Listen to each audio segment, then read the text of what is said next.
Hello, everyone. Thank you very much for joining us today. Laura, welcome to you. Thank you very much for joining me. I'll introduce you properly in a second. My name is Mario Ferreira. I am from Radiant, and it's great to have all of you here today. It's great to have some new faces and some faces that I've seen before. But yes, Laura, just before we get into it, a couple of admin items. The session today will be recorded, so feel free to have a look at it afterwards. There'll also be a couple of polls that we'll be sharing during the session, so it will be great to get your feedback and your interaction during the session. And then there'll also be a couple of questions and answers that you can raise during the call. So feel free to raise those items that you have about AI adoption. That's basically what we're going to be talking about today. AI adoption, obviously, that's a very hot topic in the industry at the moment. And to be frank, in all industries, and Laura, I think we have the perfect person here today to deal with it. So I think your introduction should be a bit longer and a bit more interesting than mine. What's your background? How did you become an AI adoption expert? And basically take us into what you do and who you are. Excellent. Well, thank you so much for having me.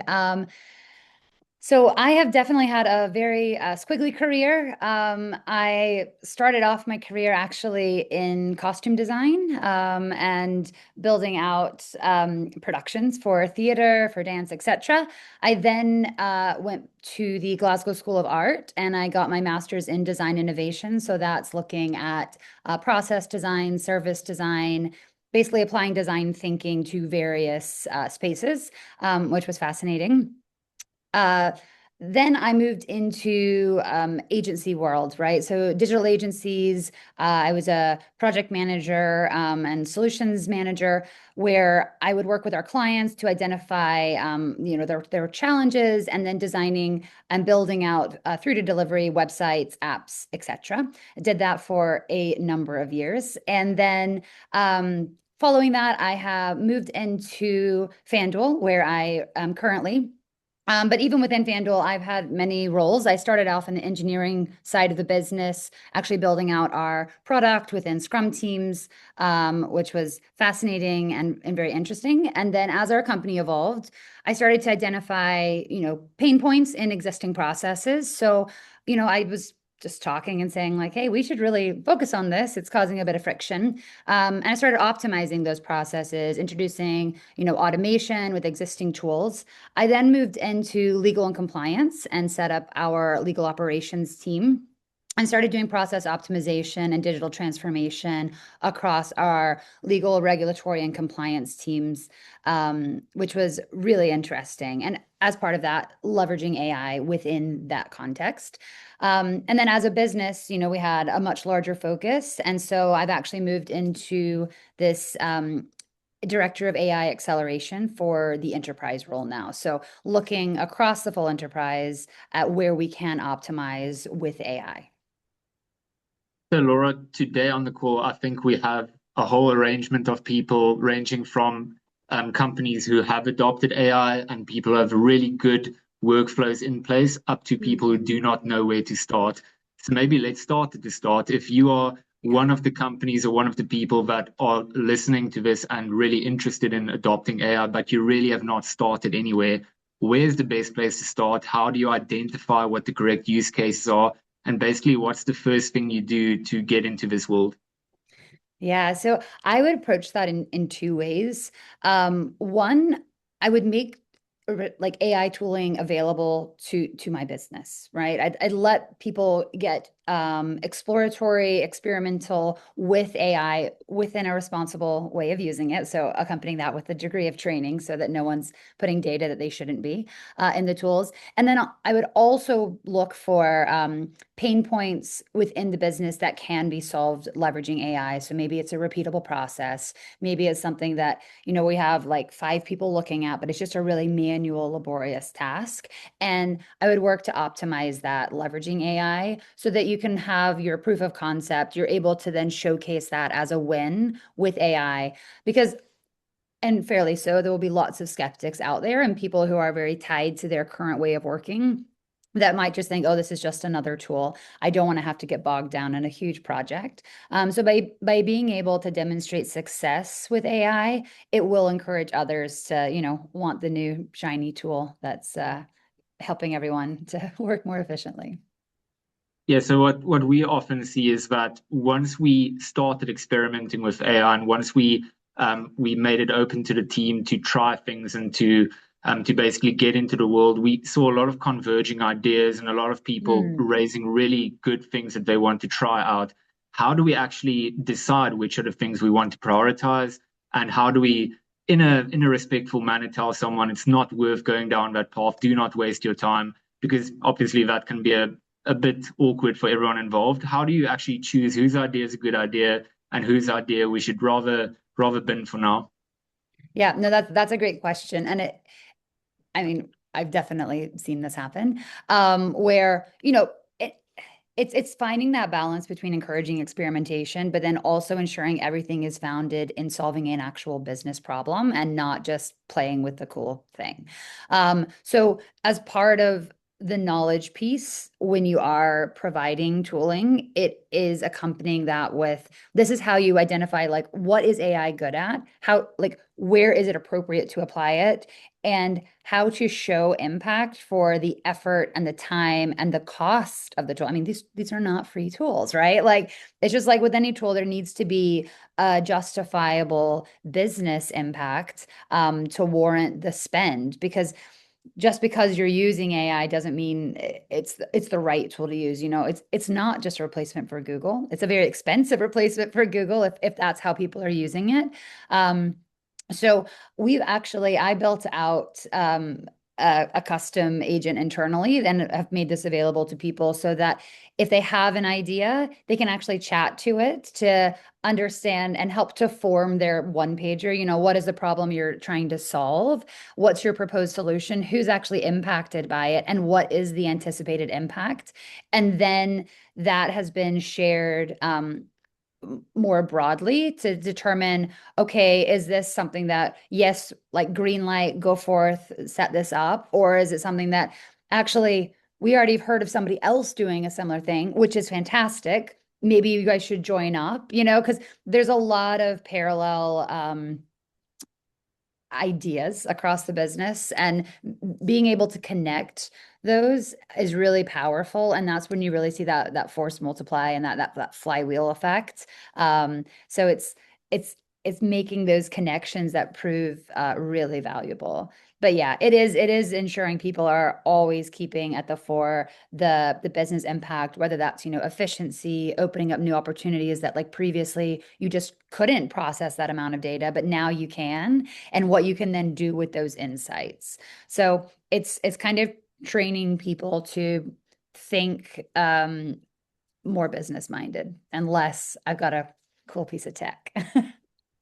Inza, before we go on, I think now is probably a good time to raise the poll about where everyone is within their AI process and in their journey, basically, because I think that will inform the conversation pretty well going forward.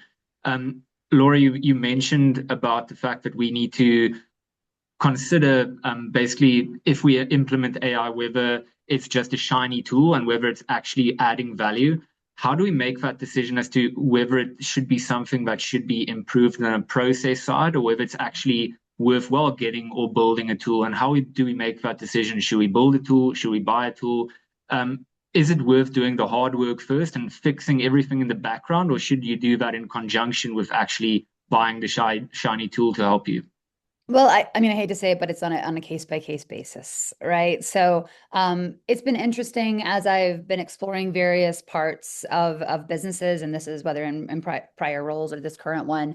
Some teams don't really think in a process oriented manner, and when you actually, have those discussions, those shadowing sessions, or workshops to understand how they're currently working, and then you play back that process map to them.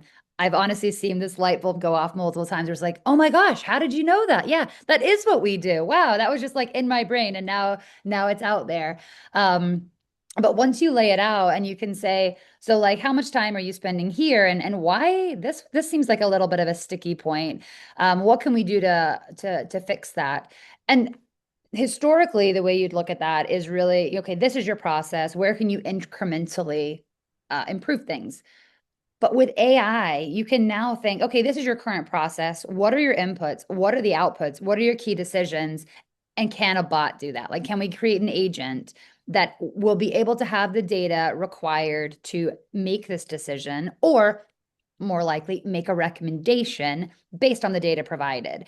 And what I've seen is there are some of these overly complex, likely historical processes that have just evolved over time. It's no fault of anyone's, it's just the way of life. And I'm sure they can explain exactly why they are the way they are. And rather than trying to optimize that process incrementally, it's thinking of it as a transformation, right? And that is a harder mental leap for people to take because the change is much more drastic and they are really married to those existing processes, even if they also hate them, right? Like there's comfort in that discomfort. But involving them in those processes, leveraging co-design is really powerful because then they understand how you got from point A to point B, even if it's like a leap to like Q. You know, it's like, yeah, we are really taking it there. And with these efforts, they do take a period of time. I mean, now we can obviously iterate and build very quickly, leveraging AI. However, you don't want to be designing for like 2030. You want to start thinking, okay, if we really unshackle ourselves, what could we be doing in like 2040, 2050? Where can we push this?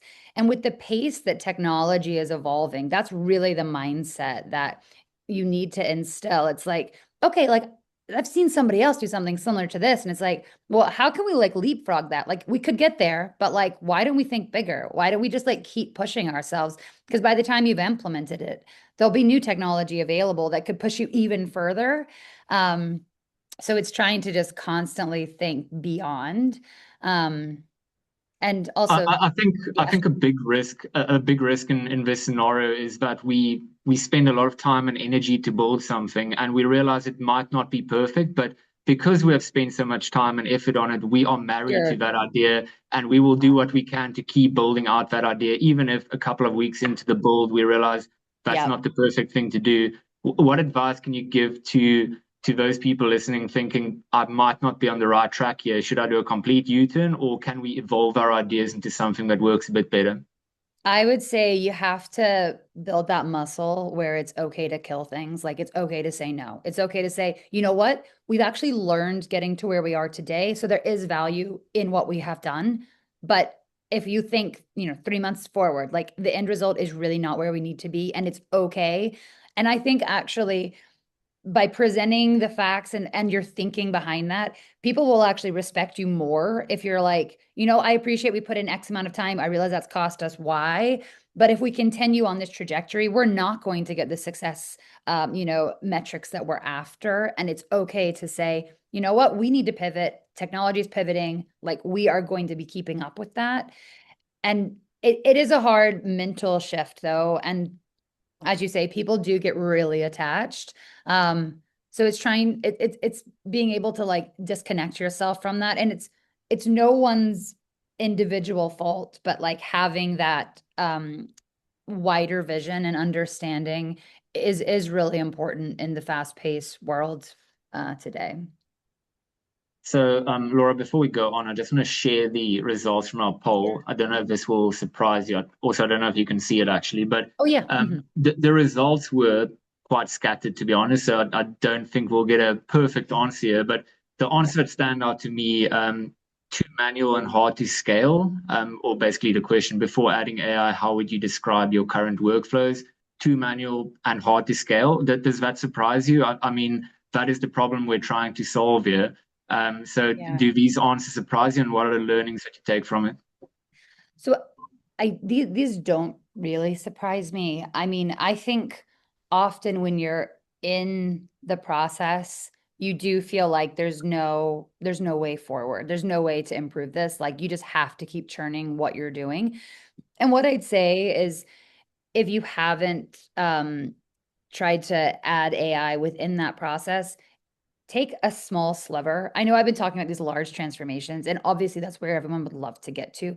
They are hard. They are very hard. It takes a lot of buy-in from a lot of people.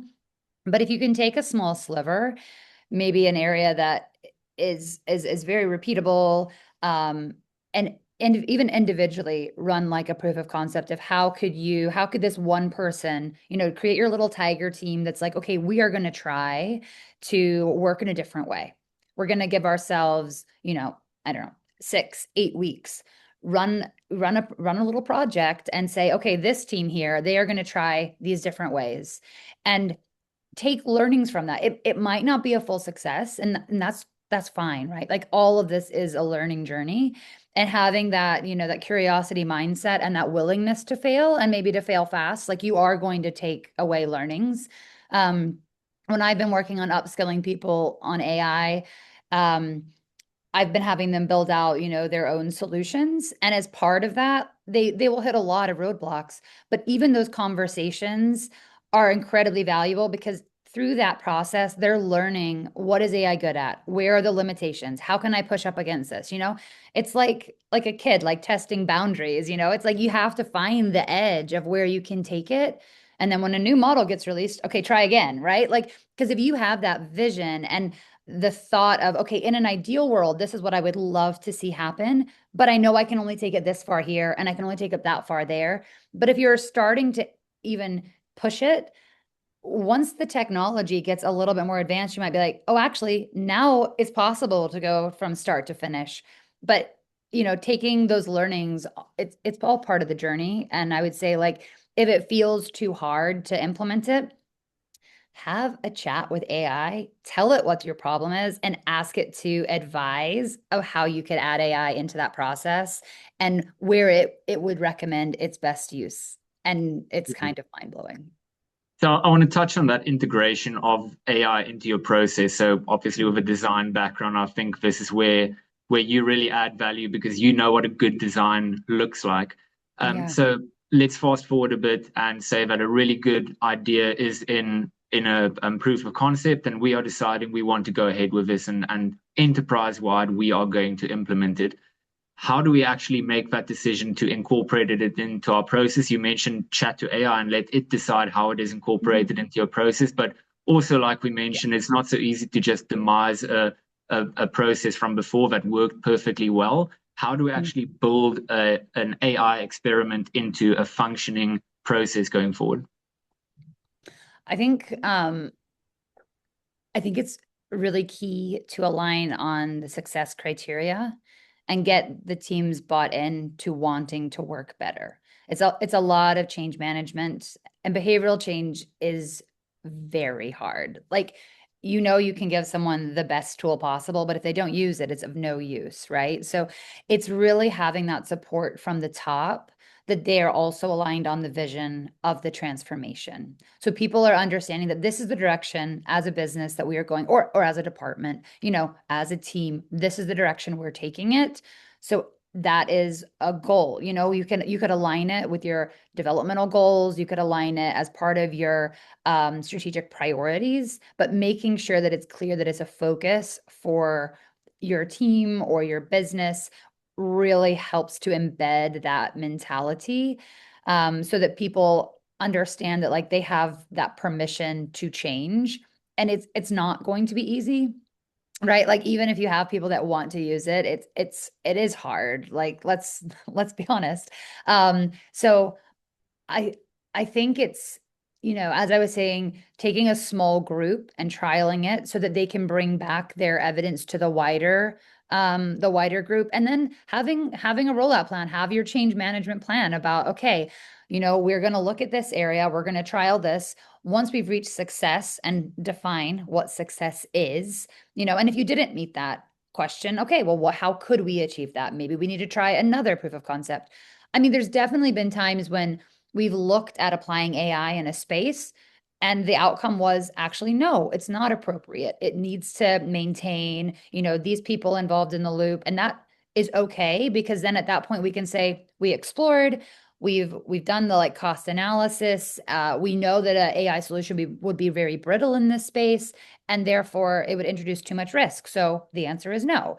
But if leadership is pushing for AI, having that evidence is also good to be able to say, we're totally aligned. We tried.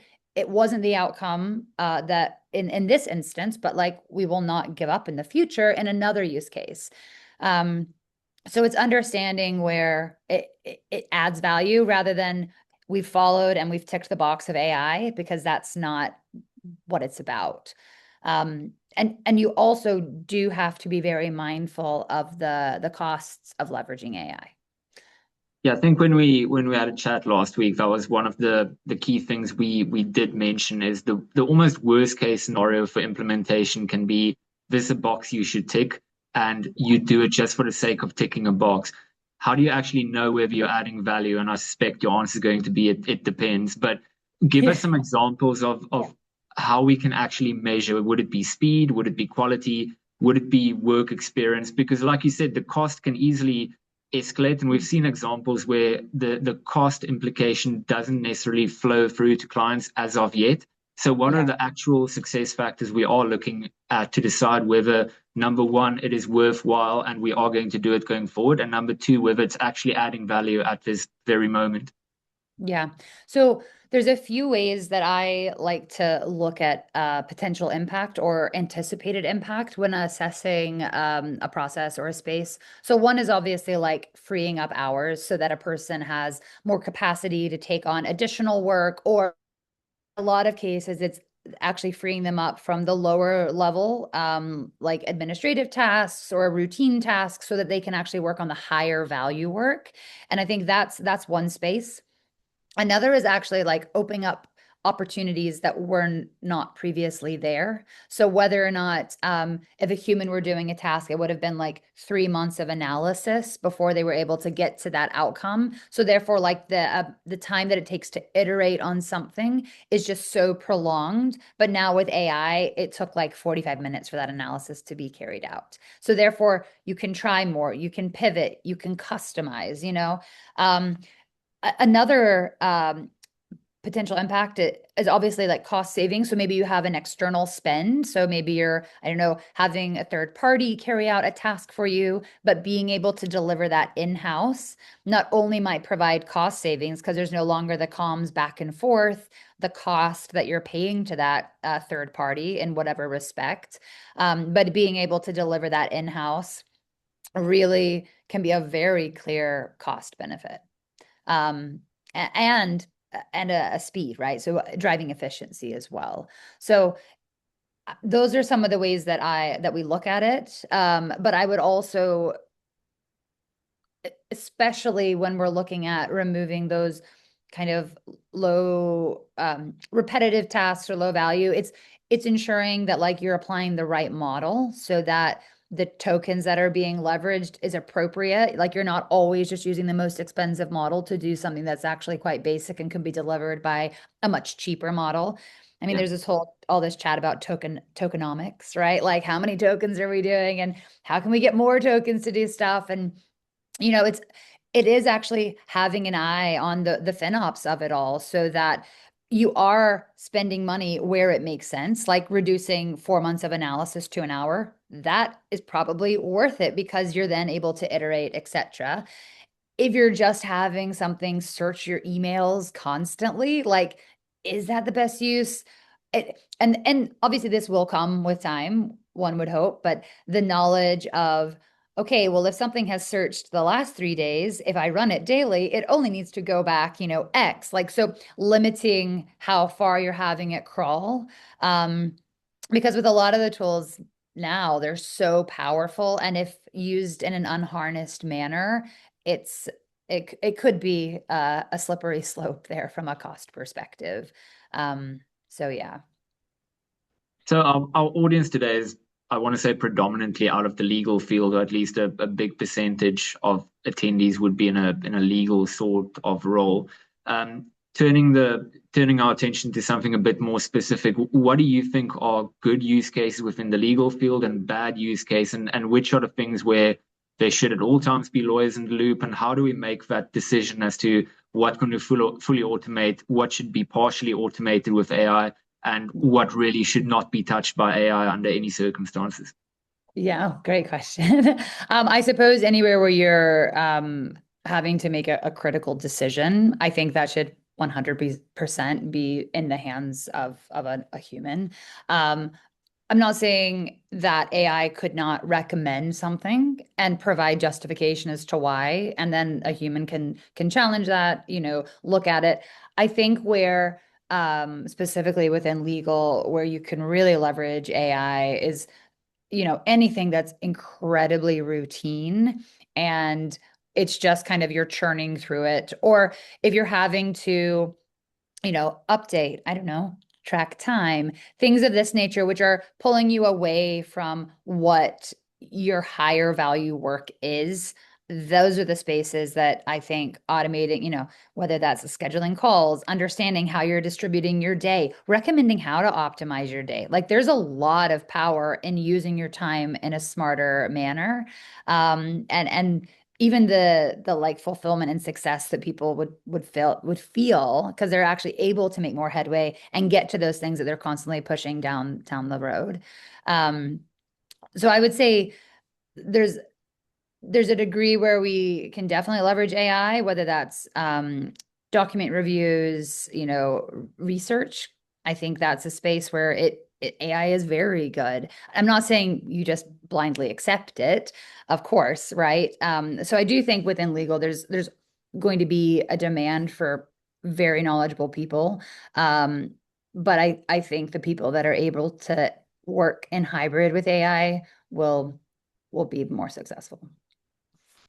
Before we go on, Enzo, I think we have a poll as well about the blockers, and I would like to dig into that before we actually dig into the results. Laura, what do you think are the big blockers that are preventing people or just delaying people in implementing AI? I think we've already touched on a couple of points regarding the scaling and taking it from an idea to actual production. But what do you think are the big issues in terms of taking an idea, experimenting, everyone deciding this is a fantastic idea, we want to move forward with it, and then it just getting blocked at some stage or another? What do you think are the big issues there? So I think probably like twofold. Well, three. There's a lot of blockers out there. But one, not getting the actual time to dedicate to it, for it always being like side of desk or, oh, I'll get to that eventually. That makes it incredibly hard to upskill and drive adoption. If it's not, if you're not given the time and the space to really focus on it, it's hard, right? There's always something that's pressing and is critical and must be done right now. I think there's also, at least when we're going into implementation and, people, the results on the previous poll as well, saying how things are just too manual. It could be that it has to be manual because the data is not available easily. So having your data in order, or at least in a structured manner, allows you to apply AI. And sometimes it just feels like that's an insurmountable challenge to get the data organized so that you can then leverage AI. So I think that is often a blocker that people come up with. It's not something that you cannot overcome, but again, it will take time. And I think everyone is very time poor. And until you start to like leverage AI to free up your time to then go deeper, it's kind of, a chicken and egg.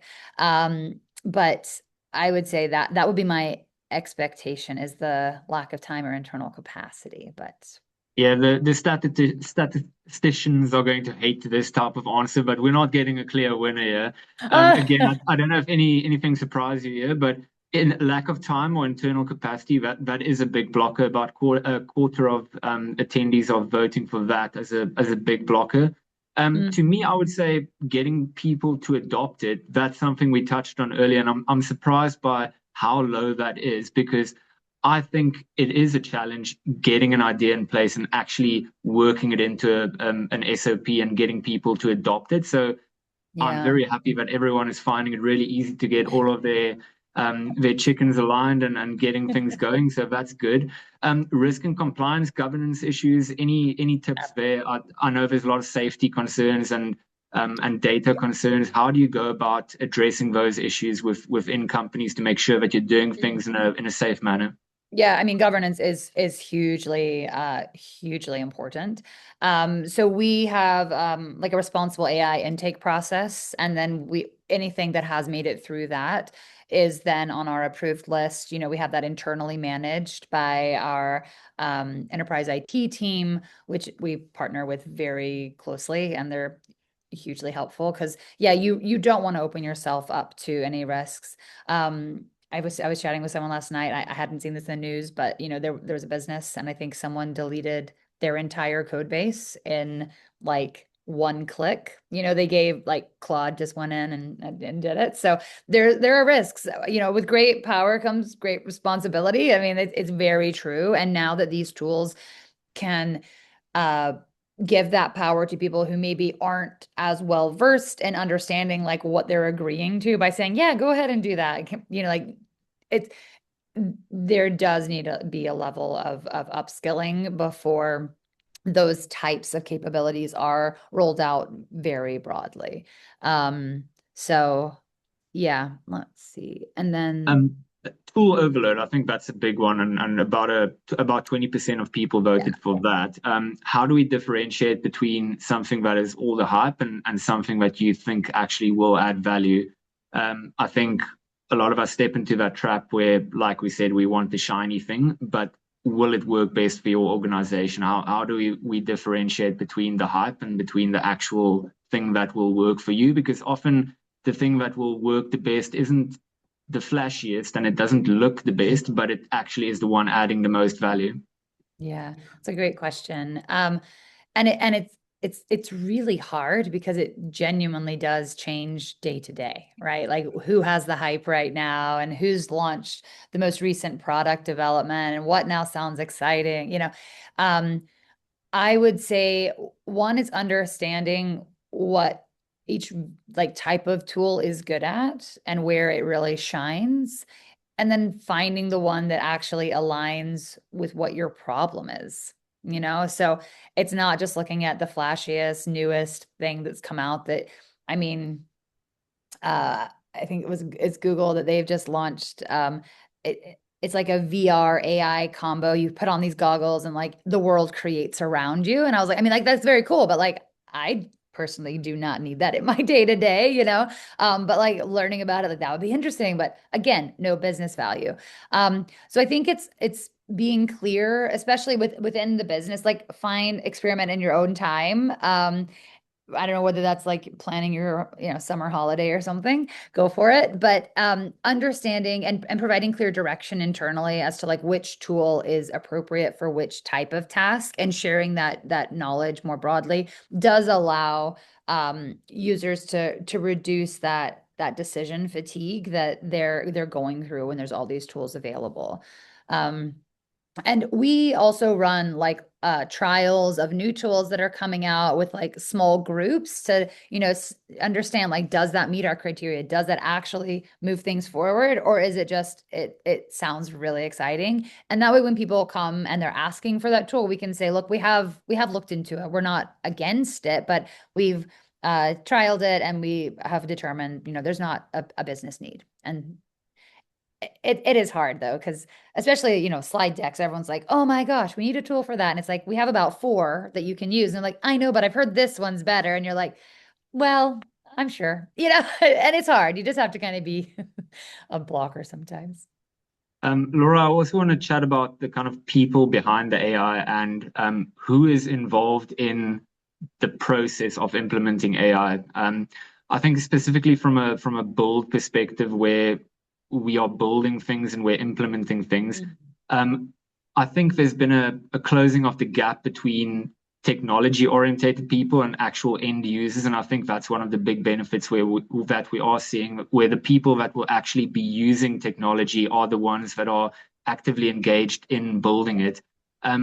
How does a good team look like when it comes to building and implementing AI? Should it be end users that are actively involved? Should there be a working group looking after it specifically? Should you dedicate specific people to the problem and lock them away for a couple of months and say, come back with a solution? Or should they work very closely with their teams? How do you see a good team working together when it comes to implementing an AI solution? Yeah. So It would depend on the complexity of the solution, but I do think in many use cases, um, the actual end user will likely be heavily involved in the build, and I think it's shrinking down the build teams to involve and include both that business knowledge and understanding what are we actually aiming to achieve, alongside, the like an engineer, or it could be, again, depending on the complexity of the solution, whether or not you need to also bring in data, and then ensuring that there is a review process to make sure that that is then tested, so that if there's anything that's being independently executed and not just having a human review the outcome, where you are then, verifying, if there's anything that's running like autonomously, making sure that that's going through the correct tests and reviews to ensure that there's no risk or bias introduced. So I think those yeah, those teams will be working very, very closely and hand in hand, and they will be, trialing it out earlier, right? You're not waiting. You're not like having a team go away, build something, and then months later, oh, okay, yeah, that kind of works. It's like, hey, we've done this. Okay, I'm going to test it. Yeah, this is great, but like, can we tweak that? And then it's like, yeah, no problem. I've tweaked that. Here you go. It's like really quick iteration. And then we're getting to like viewable results early on, which is really exciting. And it means that, people are able to see the tactile like output very early, and then think, okay, well, where else could we take it? It's like that leapfrogging. Yeah. Yeah, I think everyone getting caught up in the excitement and seeing live the value that is being added, that is one of the drivers of adoption, where it's not like you answer a questionnaire up front and someone comes back a couple of months later with a tool that you're never going to use. You see it being developed in front of your eyes. So I think that is one of the key drivers for adoption. We have a question regarding using tools and which tools to pick. And if we have a scenario where your company prompts you to use a specific tool, but you perhaps feel that another tool would work better for you, how do we kind of corral people into one option, but not to discourage them to actually use and implement AI? Because we want teams to use it, we want teams to get better, but we also want them to follow an SOP. So how do we balance experimentation with doing your own thing and following an actual process that was well thought out by people like you? How do we balance those two requirements? Yeah, I'm very familiar with that. So I guess on one hand, it's making sure that people understand the tools that are available, recommendations of use cases for those, but then also how to use non-approved tools in a responsible manner. Because it's not that people, well, at least from our perspective, it's not that people can't use those tools. They just cannot put any sensitive data in it. There are ways that you can still like anonymize and leverage other tools, but it's just not something that is supported by the business. And I realize, therefore, that solution could not scale, right? There are definitely limitations there. However, if it does prove that actually that other tool is more valuable, if you're able to make the business case as to why it's more valuable, why it is better than the current tool, I think, that's something that we would definitely review and take into consideration. And part of that is because of the speed with which these tools are developing. I mean, they're all like obviously in a bit of a challenge. And so I don't know. I mean, that's at least how I would interpret that, because yeah, what was once the leader, it is now like the lagger, right? So it's like it's constantly going to shift. But if as a business, you have a very integrated tool that's delivering, and it's the one and only, I mean, we have a variety of tools available, and try to make it very clear when to use one versus another, or just encouraging that experimentation. And maybe as a business, don't sign up for a 3-year agreement when everything is changing. It's like looking at that contract term and length, and like understanding what you're committing to, whether that's a specific amount of spend or a length of engagement, can then allow you more freedom as a business to pivot. You mentioned scaling, and you are right. Things are so fast moving. It could be that you're on pole position the one day and you're completely behind the next day. How do you go about scaling your solutions? How do you future proof these type of things? Like you said, do you just sign short-term agreements with your vendors, or what are the actual tactics we can get into to make sure that our AI usage is future-proofed and scalable? It's a great question. And I would say like solutions that I built out even a year ago, like you wouldn't build it the same way today. But also the speed with which you can build things is increasing, so or rather, I guess decreasing, like you're getting to your end result much faster. So therefore, like the art of the possible is much more attainable. Um, so as far as actually having a solution, it's working with teams and realizing, yes, you will be iterating. Like that is the expectation. And it could be that depending on who built it, like we've had the base solution built and involved a third party in that. And then internally, though, the team have now been upskilled on how to then vibe code and like iterate on that. So they don't have to go back to that third party. They can continue to develop it. They had a core base functionality. And then as new features are constantly being rolled out for that, they're able to just maintain that. They don't have to rely on a centralized team. So that gives them not only like the core requirements are met, they're able to think beyond and they're like, this is really good. I'd love it if I could do X. And then it's just like, oh, I can. Here I go. They're not putting in a ticket, they're not waiting months. So I think the world in which we are living is just fundamentally changing. It's not that someone's just going to hand you something. It's about empowering those users and upskilling them so that they can be the ones that are like, hey, you gave me this, but I think of a better way. And the team's all on board. And it's like, on you go, like make it happen. And they no longer need like a centralized team to come in and be like, how are things, checking in, wanted to follow up. And I mean, in an ideal world, I guess like my role disappears, right? Because the business is just its own perpetuating advancer. So Laura, in closing, I'm sure a lot of people have taken some time off work to listen to this, and they want to go back to their teams and give them a Mhm. one-liner of what they learned or what the outcome was.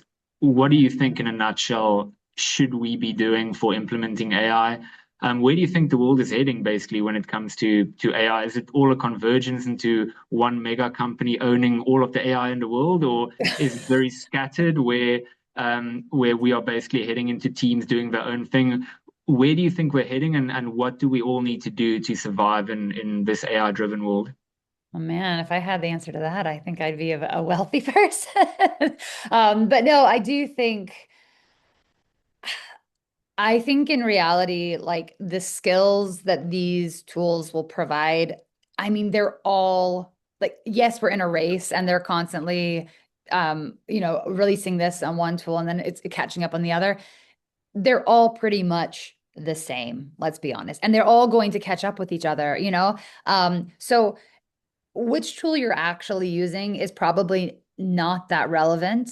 And I think probably long term, yeah, like the number of providers will reduce. And unless they can specialize in something very specific, I think broadly speaking, there's very similar capabilities across. And as they continue to develop, it will only, I think, level out a bit more. It's just we're in an absolute like hype zone right now. Um, I think to get people to think differently is understanding. It's really key to understand use cases where AI is good, right? AI is not good at certain things, and that is also good to know. So being able to have that lens and that mindset when you are looking at your day to day and thinking, why am I doing it this way? Like, it's okay to question why you're doing it and thinking with that mindset of, I could possibly improve this by leveraging AI. I'm going to try it. It took me a total of 10 minutes. Like, it's a coffee break. That's fine. I can invest that time. And having that experimental mindset is very key. And then also rewarding people that are leaning in that space. So giving them the recognition, giving them an opportunity to showcase what they've tried, because that often inspires others to take something forward and to give it a go. Great. Laura, thank you. As always, great to chat to you. Thank you very much for your time. Thank you for everyone joining us today. And if you have any questions or want any information, feel free to reach out. Thank you very much, everyone. Bye-bye. Thank you.